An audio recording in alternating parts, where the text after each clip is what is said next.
तो कभी उस पक्ष में। और उसकी वजह क्या थी, हर बार उनको कुछ ना कुछ चाहिए था। और जब वो बसपा से आए भी थे इस तरफ, भले ही बिना शर्त वो 6 लोग आए थे, लेकिन राजेंद्र गुडा की मंशा हमेशा ये थी कि मुझे कुछ मिले, मुझे मंत्री पद मिले। और क्योंकि ये पूरा कार्यकाल मुख्यमंत्री का सबको बैलेंस करने में गया है, क्योंकि सरकार बचानी थी, तो राजेंद्र गुडा को भी बचाया गया। नजर से भी देख सकते हैं कि मुख्यमंत्री एक तरफ बीजेपी पर हमलावर है मणिपुर की घटना को लेकर, और दूसरी तरफ सदन के अंदर उन्हीं के मंत्री कहते हैं कि हमें अपने गिरेबान में झांक कर देखना चाहिए, अपनी सरकार को कटघरे में करते हैं। और नेता प्रतिपक्ष राजेंद्र राठौड़ कहते हैं कि भाई एक मंत्री का बयान पूरी सरकार का बयान, और उन्होंने मान लिया है।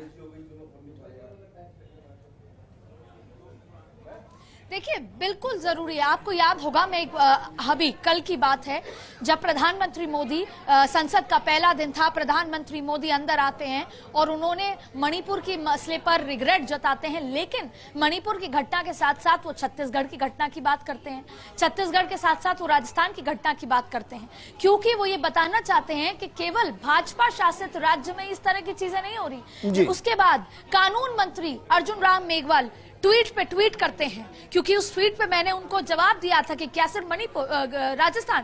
कानून मंत्री ये कहते हैं कि शर्मसार किया है, पिछले 4.5 साल में महिला के ऊपर इस तरह की स्थितियां हुई हैं, तमाम उन्होंने बात कही।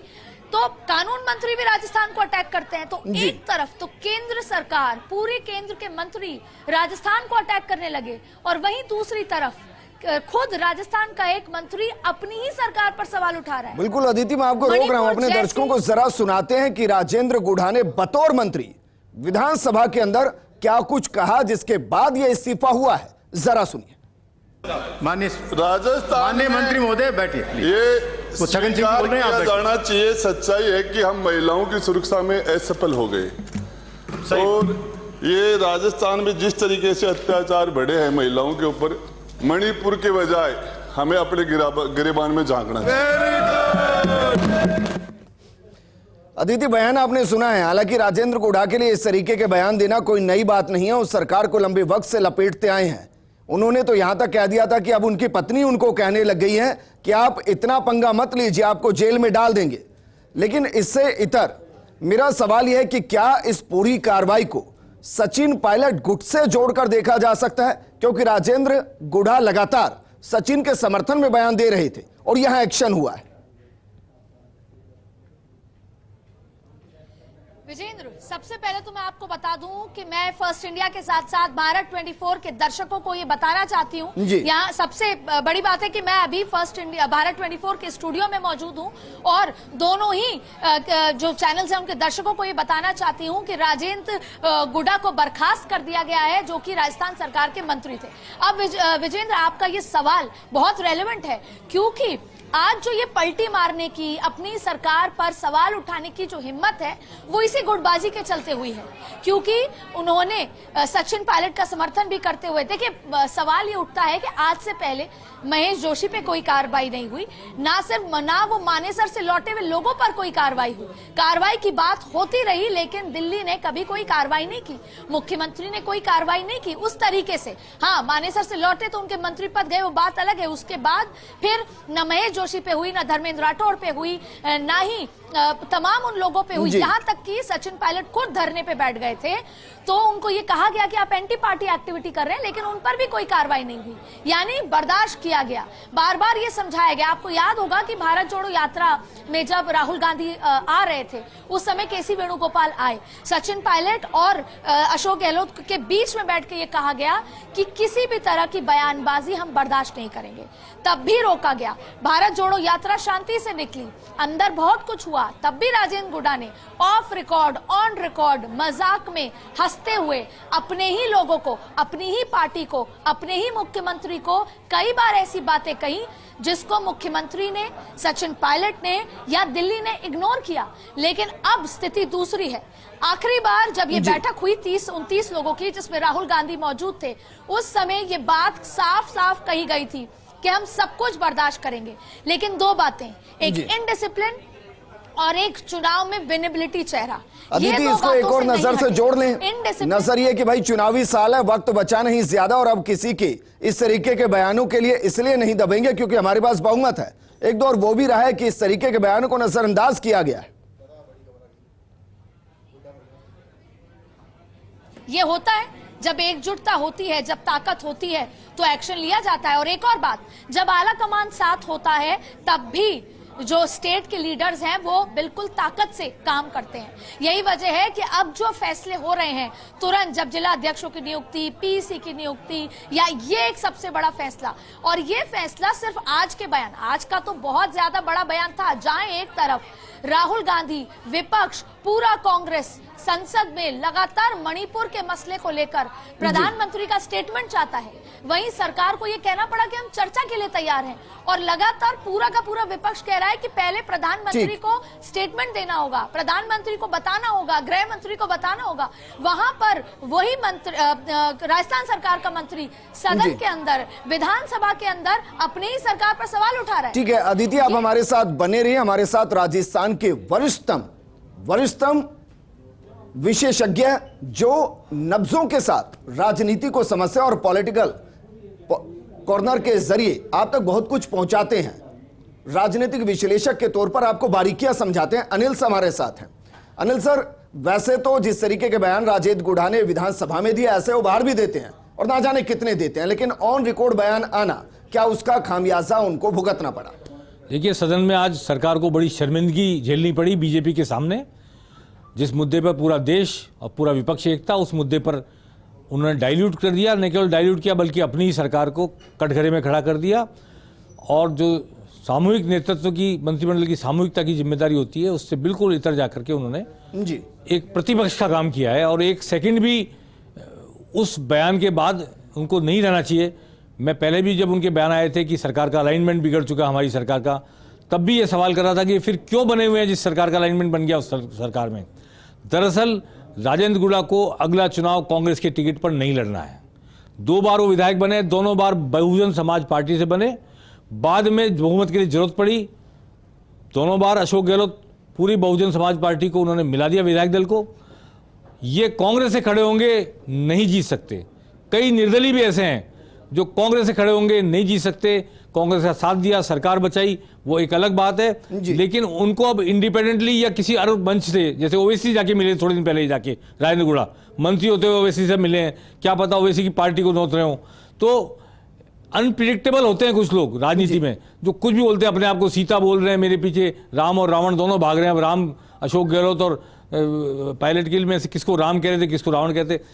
ऐसे बयानों को नजरअंदाज किया ही नहीं जाना चाहिए। जिस दिन उन्होंने सरकार का अलाइनमेंट बिगड़ गया कहा, उसी दिन ही एक्शन होना चाहिए था। लेकिन सर उस वक्त तक स्थितियां अलग थी, अब स्थितियां अलग हैं। चुनावी वक्त बहुत नजदीक है, आचार संहिता के लिए ज्यादा महीने नहीं है। मेरा सवाल यह कि पेनल्टी कॉर्नर, ये पेनल्टी स्ट्रोक लगा है, क्या इसके जरिए बसपा के बाकी विधायकों में से आप किस किस के लिए कहना चाहेंगे कि वो भी अब सोच रहे होंगे कि चलिए अब लौट चले? नहीं, अब वो तो इंडिविजुअल परिस्थिति है, किसके इलाके में है। जैसे करौली है, अब वहां पर जो विधायक हैं वो भी ट्रेंगुलर फाइट में जीत सकते हैं जी, डायरेक्ट फाइट में उनका जीतना मुश्किल है। तो वो ऐसे कई लोगों के साथ, दीपचंद खेरिया है जैसे, वो भी मैं कहना चाहता हूं, वो भी डायरेक्ट फाइट में उनका जीतना मुश्किल है। वो 2 बार कांग्रेस से लड़े, दोनों बार हारे। जब वो कांग्रेस के हट के बाहर बहुजन समाज पार्टी से खड़े हुए, जीत गए। तो कई जगह जाति समीकरण और ऐसी परिस्थिति होती है कि ट्रेंगुलर फाइट में जीत सकता आदमी। वो चुनाव नजदीक आते थे, उसने कैलकुलेट किया कि सरकार में रहकर, सरकार के साथ रहकर जितने मजे करने थे, सरकार के साथ रहकर जितना अपने इलाके के लिए कुछ काम लेना था, विकास कराना था, कुछ भी जो वार्ड सोसाइटी में भी तबादले कराने थे, तहसीलदार से लेकर कलेक्टर तक के, एसडीएम तक के, थानेदारों तक के, सब करा लिए। अब 3-4 महीने बचे हैं, अपने काम सारे हो गए, और अब अपने को चुनाव लड़ने का गलियारा ढूंढना है कि किस सेफ पैसेज में जाकर मैं चुनाव कंटेस्ट करके जीत सकता हूं। तो उस गलियारा ढूंढ रहे हैं। और फिर कोई त्रिशंकु सरकार, त्रिशंकु विधानसभा आ गई, कि सरकार को फिर 2-4-5 की जरूरत पड़ी, हो सकता है ऐसे 2-4-5 फिर वो लाने पड़े और फिर नई सरकार जो बने उसको करना पड़े। इससे जुड़ा ही मेरा अगला सवाल था सर, कहीं ऐसा तो नहीं कि अक्सर कहा जाता है कि भाई मुख्यमंत्री जो करते हैं वो दाएं हाथ को पता नहीं चलता कि बाएं हाथ क्या कर रहा है। क्या अभी से वही बिसात तो बिछानी शुरू नहीं कर दी गई है कि अगर इधर उधर हो तो किन किन मोहरों को वापस, किन किन प्यादों को वापस वजीर की भूमिका में लेके आना? नहीं, मैं इससे सहमत नहीं हूं। राजेंद्र गुढ़ा के केस में ये बिल्कुल नहीं हो सकता कि मुख्यमंत्री इस स्तर पर जाकर ऐसे व्यक्ति के साथ ये करें कि उसको बाहर भेज दें और वापस जीत के आए तो पार्टी में लाने की कोशिश करें इसलिए बाहर भेजे, ऐसा नहीं लगता जी। आज का जो उनका वक्तव्य है विधानसभा के फ्लोर पर दिया हुआ, वो पार्टी की दृष्टि से हो सकता है राजस्थान की क्या स्थिति, वो उनके पास कोई आंकड़े होंगे, मैं नहीं जाता उसके उस विश्लेषण में उसकी हकीकत क्या है उनके वक्तव्य की, लेकिन एक मंत्री के तौर पर दिया गया आज उनका वक्तव्य सत्तारूढ़ पार्टी की तरफ से अक्षम्य था जी। और अक्षम्य रहते हुए ही अगर कार्रवाई नहीं की जाती तो निश्चित तौर पर जबरदस्त अनुशासन हिलता फैलती। अच्छा, एक लाइन में एक और जवाब मैं आपसे चाहूंगा सर कि सचिन पायलट के बारे में उन्होंने कई बार बयान दिए हैं, क्या उसका खामियाजा भी उनको भुगतना पड़ा है? और ये क्या सचिन नहीं, जो अलग से देखा जाता है ये उस पर आज के बयान की देन है। अदिति से मैं बात करना चाहूंगा वैसे, लेकिन मेरा मानना यह है कि ये निरंतर की जा रही अनुशासनहीनता की जब अति हो गई, चरम पर पहुंच गई, तब लिया गया एक्शन है। इसमें सचिन पायलट का साथ देने के लिए कोई विंडिक्टिव होकर वेंडिटा है ऐसा मैं मानने को तैयार नहीं हूं। ये वजह ही थी आज जिसकी वजह से उनके साथ ये होना था। अदिति आप बताएंगे क्या राय है आपकी?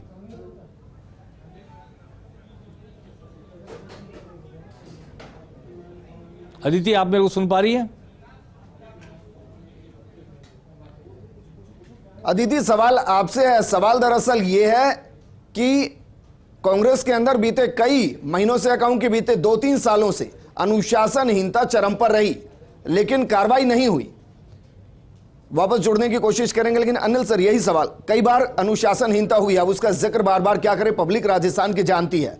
लेकिन मेरा सवाल यह है कि एक कहावत है कि शेर आया और वाकई में शेर आ गया, कहीं ऐसा तो नहीं हो गया राजेंद्र गुढ़ा के साथ? देखिए, अनुशासन की बात तो बीजेपी में कड़ाई से लागू होती है, पर फिर भी बीजेपी भी जब चुनाव आते हैं तो बाहर गए हुए लोगों को वापस लाती है। अभी आजकल लाने वाली है कई लोगों को जी।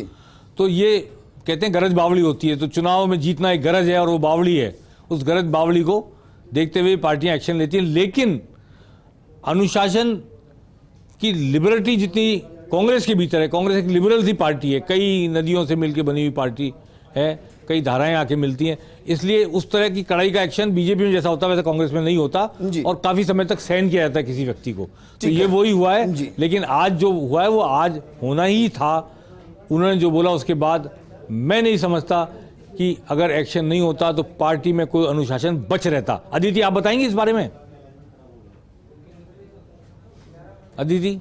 बिल्कुल, आप देखिए हाल ही में मुख्यमंत्री को लेकर भी उन्होंने एक ऐसा बयान किया था। आप मेरी आवाज सुन पा रहे हैं? जी बिल्कुल सुन पा रहे हैं। बिल्कुल, मुख्यमंत्री को लेकर बयान देते हैं, कभी तमाम तरीके का उनके बिहेवियर आए, लेकिन जैसा आपने कहा अनिल जी कि कांग्रेस एक लिबरल पार्टी है, समय देती है, और यहां तक कि कई बार ये सवाल उठा कि चाहे बहुत सारी घटनाएं हुई, हालांकि आज अभी जरूरत नहीं है माने सर घटना का जिक्र करने का, लेकिन हम लिबरल होने की बात बता रहे हैं कि कांग्रेस समझती है कि कई बार कई जो नेता हैं वो परेशान हो जाते हैं, नाराज हो जाते हैं, उनसे बातचीत होती है, उनको वापस लाया जाता है और पार्टी अलग तरीके से बिहेव करती है। ज्योतिरादित्य सिंधिया से बातचीत नहीं करी, किसी से कर लेते हैं, तो तमाम तरीके की बातें हुई और राजेंद्र गुढ़ा ने 1 नहीं, 2 नहीं, 3 नहीं, 4 नहीं, शायद कई बार ऐसी बातें बोली हैं जिसको शायद ये जो आज फैसला हुआ वो पहले ही हो जाना चाहिए था। जब आप मुख्यमंत्री के ऊपर तमाम तरीके की बयान दे देते हैं और ठहाके मारते हैं, हंसते हैं, उसके बावजूद भी उन पर कोई एक्शन नहीं हुआ, ये साफ दर्शाता है कि कांग्रेस मौका भी देना चाहती थी, कांग्रेस खुद को वीक पॉइंट पे खड़ा नहीं करना चाहती थी, कांग्रेस को पता था कि कहीं ना कहीं आप बिखर सकते हैं। लेकिन आज जब सरकार पर सवाल है, जैसा आपने कहा अनिल जी, वो बहुत बखूबी था कि शर्मसार होना पड़ा आज सरकार को, जहां मणिपुर के मुद्दा हुआ या इस तरह के मुद्दे पर एकजुट हो रही है, जहां पर संसद में विपक्ष लगातार ये कह रही है कि जवाब देना होगा। एक तो होता है कि घटना हो गई, एक होता है कि 77 दिन तक से पहले घटना हुई, 77। आप सवाल ये है कि अगर वो वीडियो वायरल नहीं होता मणिपुर का, तो क्या आज हम इस बारे में चर्चा भी कर रहे होते? तो जब विपक्ष एकजुट है, जिसमें अशोक गहलोत एक मुख्य, क्योंकि अशोक गहलोत की योजना, राजस्थान सरकार का जिक्र बार बार हर जगह होता है, तो ऐसे में अब आप देखिए ये दावे के साथ कि सोमवार को राजेंद्र गुढ़ा के इस बयान को गजेंद्र सिंह शेखावत, अर्जुन राम मेघवाल अभी से ट्वीट शुरू हो जाएंगे और अब राजस्थान सरकार को कई बार संसद में भी सवाल होगा कि उन्हीं के मुख्यमंत्री ने जब महिला की अस्मिता पर या फिर कानून पर सवाल किया तो उनको बर्खास्त कर दिया गया। ये आज नहीं, ये एम्बैरेसमेंट अभी सोमवार को संसद में भी झेलना पड़ेगा और लगातार झेलना पड़ेगा। एक्शन तो हुआ है, लेकिन ये एक्शन कैसे हुआ है, किस राह से हुआ है? मुख्यमंत्री अशोक गहलोत ने वाया दिल्ली एक्शन लिया है या दिल्ली ने मुख्यमंत्री अशोक गहलोत के वाया ये एक्शन लिया है, या ये डायरेक्ट एक्शन मुख्यमंत्री अशोक गहलोत का? मैं इसका एक प्रशासनिक जो तरीका होता है वो भी आपको बता देती हूं, और एक जो आला कमान वाला तरीका पॉलिटिकल राजनीतिक होता है वो भी बता देती हूं। सबसे पहले तो मुख्यमंत्री की अनुशंसा पे जो राज्यपाल ने तत्काल प्रभाव से एक्शन लिया। आपको बता दें कि अशोक गहलोत ने आज यानी 21 जुलाई को शाम को राज्यपाल कलराज मिश्र जी को मंत्री परिषद के सदस्य जो हैं राजेंद्र गुड़ा, मैं आपको पढ़ के सुना रही हूं जो एक टेक्निकल लैंग्वेज में जो मैसेज आया है उसको, कि राज्य मंत्री को बर्खास्त करने की अनुशंसा की, और राज्यपाल मिश्र ने मुख्यमंत्री अशोक गहलोत की इस अनुशंसा को तत्काल प्रभाव से स्वीकार किया और उसके बाद ये रिलीज हो गई, इनको बर्खास्त कर दिया गया। एक तो ये तरीका। लेकिन उससे पहले केसी वेणुगोपाल से बात हुई, मल्लिकार्जुन खड़गे से बात हुई, आज का इस पूरे इंसिडेंट के बारे में संज्ञान दिया गया और राहुल गांधी के नोटिस में इसको लाया गया, और फिर सबका यही कंसेंसस हुआ कि हमने तय किया था कि हम इनडिसिप्लिन बर्दाश्त नहीं करेंगे, चाहे कोई भी हो। मुझे याद है कि मैंने रघु शर्मा से, मैंने तमाम बड़े नेताओं से, मैंने तमाम जो सीनियर नेता उस बैठक में मौजूद थे उन सभी लोगों से, अशोक चांदना हुए, तमाम जो डोटासरा हुए, सबसे जब पूछा तो सभी के जुबान पर एक बात थी कि आज कुछ और तय हुआ या नहीं हुआ।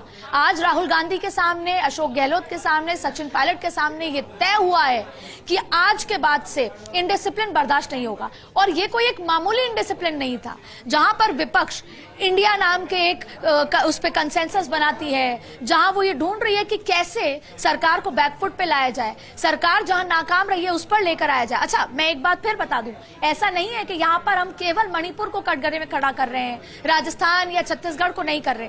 हम तो वो एक अलग मुद्दा है कि राजस्थान, छत्तीसगढ़, मणिपुर और देश के हर हिस्से में ऐसी घटना का फर्स्ट इंडिया खंडन करता है और निंदा करता है, लेकिन अभी बात हो रही है डिसिप्लिन की। तो सवाल यह है कि जहां पर पूरा का पूरा विपक्ष और राहुल गांधी एक साथ होने की कोशिश कर रहा है, वहां राजेंद्र गुड़ा के इस बयान ने उस सारी मेहनत को खत्म कर दिया, सरकार के बाकी की योजना विकास को खत्म कर दिया। और आप देखेंगे कि चाहे अब राजेंद्र राठौड़ हो, गजेंद्र सिंह शेखावत हो, वसुंधरा राजे हो, या केंद्र के जितने भी मंत्री हैं, सोमवार से इसको संसद में उठाएंगे। और आज बड़ा एम्बैरेसमेंट विधानसभा में तो हुआ ही है, लेकिन अब आने वाले दिनों में संसद में राजस्थान सरकार के नाम पर गूंज उठेगी, वॉकआउट होगा और एक बार फिर मौका मिलेगा कि राजस्थान सरकार को कटघरे में खड़ा जाए। तो ये राहुल गांधी के लिए बने रही है। अनिल सर भी लगातार बने हुए हैं। अनिल सर, क्योंकि आज आरपीएससी को लेकर संयम लोढ़ा ने भी बयान दिया, अब संयम लोढ़ा निर्दलीय हैं लेकिन मुख्यमंत्री के सलाहकार तो हैं, तो क्या उन पर भी गाज गिर सकती है?